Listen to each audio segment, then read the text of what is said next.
২ বছর। দীর্ঘ ২ বছর অপেক্ষার পর অবশেষে সেই কাঙ্ক্ষিত সুখবরটি এলো। আপনি কি ইন্ডিয়া ভ্রমণের পরিকল্পনা করছেন? তাহলে এই ভিডিওটি আপনার জন্য। আগামী ১ জুলাই থেকে বাংলাদেশিদের জন্য আবারও চালু হচ্ছে ভারতের টুরিস্ট ভিসা।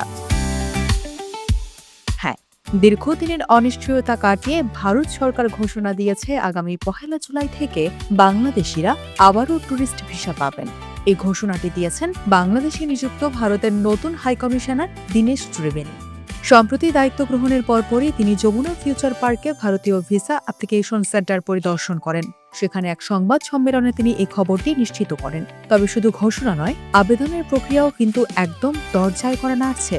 আগামী ২৮ জুন থেকেই আপনারা ভিসা অ্যাপ্লিকেশনের জন্য আবেদন করতে পারবেন। অনেকের মনেই প্রশ্ন থাকতে পারে, কোথায় কোথায় আবেদন করা যাবে। ভালো খবর হলো, ঢাকা, চট্টগ্রাম, রাজশাহী, খুলনা ও সিলেট এই ৫টি কেন্দ্র থেকেই আপনারা নিয়মিত সেবা পাবেন। টুরিস্ট ভিসার পাশাপাশি মেডিকেল ভিসার কার্যক্রমও একইভাবে চালু থাকবে।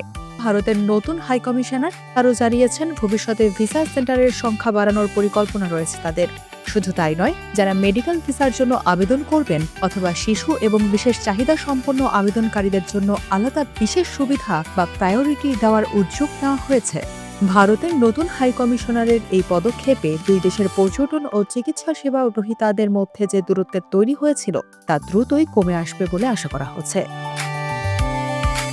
দীর্ঘ এই বিরতির পর ভিসা চালু হওয়াটা পর্যটন শিল্পের জন্য একটি বড় মাইলফলক। আপনি যদি ইন্ডিয়া যাওয়ার পরিকল্পনা করে থাকেন, তবে ২৮ জুনের পর দ্রুত আপনার আবেদন প্রক্রিয়া সম্পন্ন করে ফেলুন। ভিসা সংক্রান্ত যে কোনো তথ্যের জন্য সবসময় অফিসিয়াল ওয়েবসাইট অনুসরণ করুন।